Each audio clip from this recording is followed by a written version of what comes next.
बारकमोर पिता, पुत्र र पवित्र आत्माको नाउँमा। शिक्षाको चराहरू तिता हुन्छन्, तर फल भने मिठो हुन्छ। हिब्रूको किताब 6 अध्यायको 7 अनि 8 खण्डलाई हामीले अध्ययन गर्यौँ भने खेतको विषयमा बताइएको कुरा हामी पाउँदछौँ। यहाँ 2 प्रकारको खेतहरू छन्। एउटा खेत अन्नबाली उमार्ने खेत।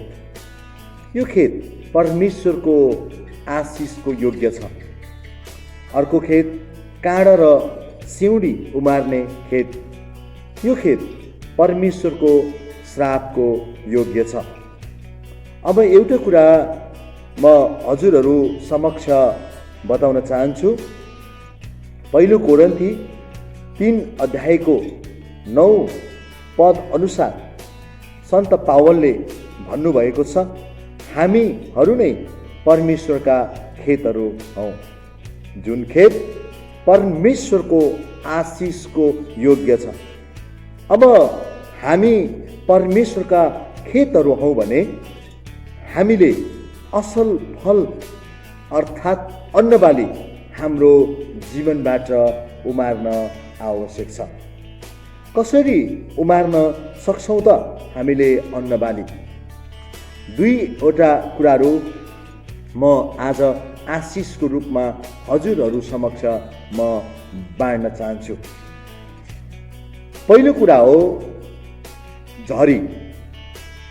असल फल अर्थात् अन्नबाली उमार्नको निम्ति खेतमा झरीको नितान्तै आवश्यकता पर्दछ। झरी भनेको के हो? झरी भनेको बर्सिरहेको पानीको प्रवाह हो, वर्षात र वृष्टि हो। बाइबल धर्मशास्त्रमा यशाया 55 अध्यायको 10 अनि 11 पद अनुसार झरीलाई परमेश्वरको वचनसँग तुलना गरिएको छ। झरीले परमेश्वरको वचनलाई प्रतिनिधित्व गर्दछ। प्रियजन, झरी बिना खेत सुक्खा हुन्छ। झरी बिना खेत उब्जनी विहीन हुन्छ।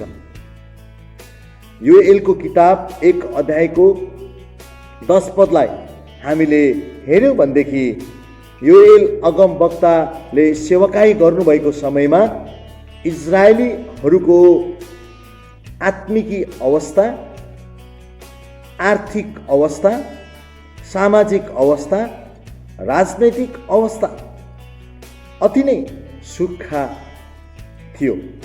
त्यहाँ कुनै पनि अन्नबाली उम्रिन सकिरहेको थिएन। खेतहरू उजाड पारिएको अवस्थामा थियो। इजरायली जातिको त्यो बेलाको अवस्थालाई हितोपदेश 24 अध्यायको 31 पदमा भएको खेतसँग तुलना गर्न सकिन्छ। त्यो खेतको विषयमा यसरी लेखिएको छ, चारैतिर काँडाहरू उम्रेको छ, झारै झारले खेत ढाकिएको छ, ढुङ्गाको पर्खाल उजाड भएको छ। हजुर, यस्तै अवस्थामा इजरायली जातिहरू रहिरहेका थिए। किन? कसरी इजरायली जातिहरू यस्तो अवस्थामा पुगे? यसको उत्तर हो परमेश्वरको निरन्तर वर्षने झरीको अभावको कारण इजरायली जातिहरूको अवस्था यस्तो हुन पुगेको। आज हामी परमेश्वरका खेतहरू सुक्खा नहुनको लागि, बाँझो नबनिनको लागि परमेश्वरबाट निरन्तरको झरी निरन्तर एकदमै आवश्यक छ, नितान्तै आवश्यक छ। परमेश्वरबाटको निरन्तर वर्षिरहने झरीले मात्रै हाम्रो जीवनलाई मलिलो बनाउन सक्दछ, हाम्रो जीवनबाट अन्नबाली र असल फल उमार्न सक्दछ। लेबुको किताब 26 अध्यायको 4 पदले भन्दछ, म ठिक समयमा झरी पठाउनेछु र जमिनले उब्जनी दिनेछ र खेतबारीका रुखहरूमा फलफुल लाग्नेछन्। यो परमेश्वरको खेतलाई यदि आत्मिक रूपमा राम्रो प्रकारले उब्जनीको योग्य बनाउने हो भने परमेश्वरबाटको निरन्तर बर्सिरहने झरिरहनु आवश्यक छ। परमेश्वरको निरन्तर बर्सिरहने झरी रूपी वचन हामीले निरन्तर रूपमा हाम्रो जीवनमा हामीले लिइरहनु पर्दछ। परमेश्वरको त्यो झरी रूपी वचनले मात्र हाम्रो आत्मिकी जीवनलाई सही प्रकारले निर्माण गर्दछ र अन्नबाली उमार्ने योग्यको हामीलाई बनाउँदछ। सो हामीले झरीलाई निरन्तर रूपमा हाम्रो जीवनमा बर्सिरहने अवस्थालाई निर्माण गर्नुपर्दछ। झरी नितान्तै आवश्यक छ खेतबाट अन्नबाली उम्रने हो भने। अब दोस्रो कुरा म हजुरहरूलाई बताउन चाहन्छु। एउटा खेतबाट अन्नबाली उम्रनको लागि त्यो खेतलाई निरन्तर रूपमा खनजोत गरिनु आवश्यक छ। हजुर, खनजोत गरिनु पर्दछ। खनजोत बिना खेत अन्नबाली उमार्न योग्यको बन्न सक्दैन। खनजोतले के कुरालाई प्रतिनिधित्व गर्दछ त? खनजोतले आत्मिकी वातावरणलाई प्रतिनिधित्व गर्दछ। खनजोतले आत्मिकी वातावरणलाई बुझाउँदछ। धर्मशास्त्र बाइबल हितोपदेशको किताब 12 अध्यायको 11 मा यसरी लेखिएको छ, आफ्नो खेतबारी खनजोत गर्नेहरूसँग प्रशस्त खानेकुराहरू हुनेछन्। मैले अगाडि नै भनिसकेको छु, खनजोत भनेको आत्मिकी वातावरण हो। आत्मिकी वातावरणलाई सक्रिय रूपमा यथावत राख्नु हो खनजोत भनेको। खनजोत भनेको आत्मिकी वातावरणलाई भङ्ग हुन नदिनु हो। हामीले यो कुरालाई बुझ्नु पर्दछ। आज दियाबलसले गुप्त योजनाहरू बनाइराखेको छ। हामी विश्वासीहरूको माझबाट आत्मिकी वातावरण भङ्ग गर्नको लागि आज हामी विश्वासीहरूलाई न तातो हुन दिएको छ न चिसो हुन दिएको छ।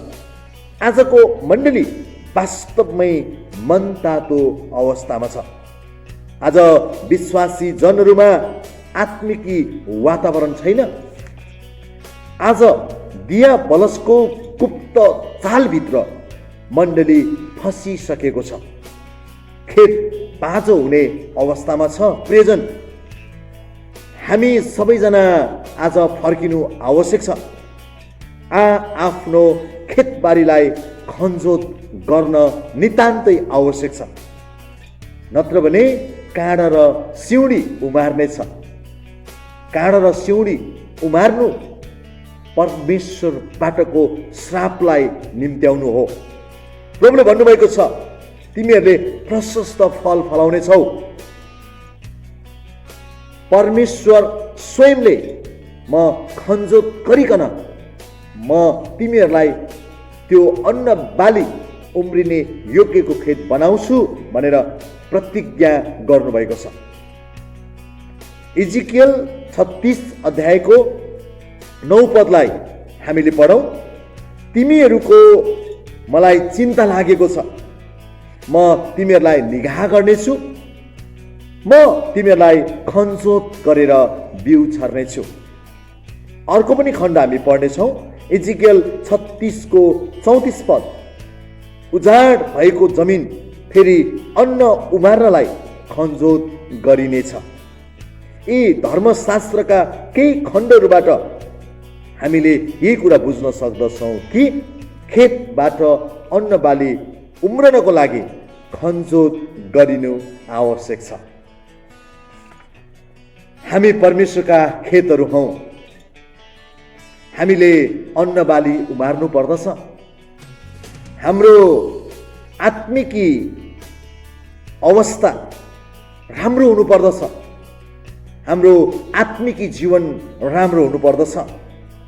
यो खेत आज अदनको बगैँचाको समान परमेश्वरले बनाउन चाहनुहुन्छ। यसको लागि तपाईँ अनि मैले दुईवटा कुरा गर्नु आवश्यक छ।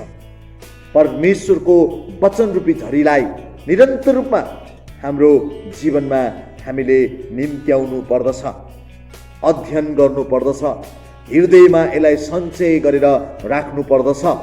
परमेश्वरको झरी रूपी वचनलाई जीवनमा प्रयोग गर्न पर्दछ, कार्यान्वयन गर्न पर्दछ। पहिलो कुरो। दोस्रो कुरो, यो खेतलाई निरन्तर रूपमा खनजोत गरिनु पर्दछ। हामी बीचको आत्मिकी वातावरणलाई भङ्ग हुन दिनु हुँदैन। यसको लागि निरन्तर उपवासका कुराहरू, निरन्तर प्रार्थनामा लागिरहने कुराहरू, निरन्तर बाइबल अध्ययन गर्ने कुराहरू, निरन्तर सेवा सङ्गतिमा जाने कुराहरू हामीले गरिरहनु पर्दछ। आत्मिकी व्यक्तिहरूको सम्बन्धमा निरन्तर रूपमा हामी रहिरहनु पर्दछ। यसो गर्नाले मात्र हाम्रो यो जीवन एउटा अन्न बाली र असल फल उमार्ने योग्यको बन्न सक्नेछ। हामी त्यसै गरौँ र परमेश्वरको सद्गुण, परमेश्वरको सुवासनालाई आज हाम्रो समाजमा, हाम्रो बस्तीमा, हाम्रो देशमा, हाम्रो मण्डलीमा हामीले प्रदर्शन गरौँ। परमेश्वरले आजको वचनमा हामी सबैजनालाई आशीर्वाद दिउन्। जय मसीह।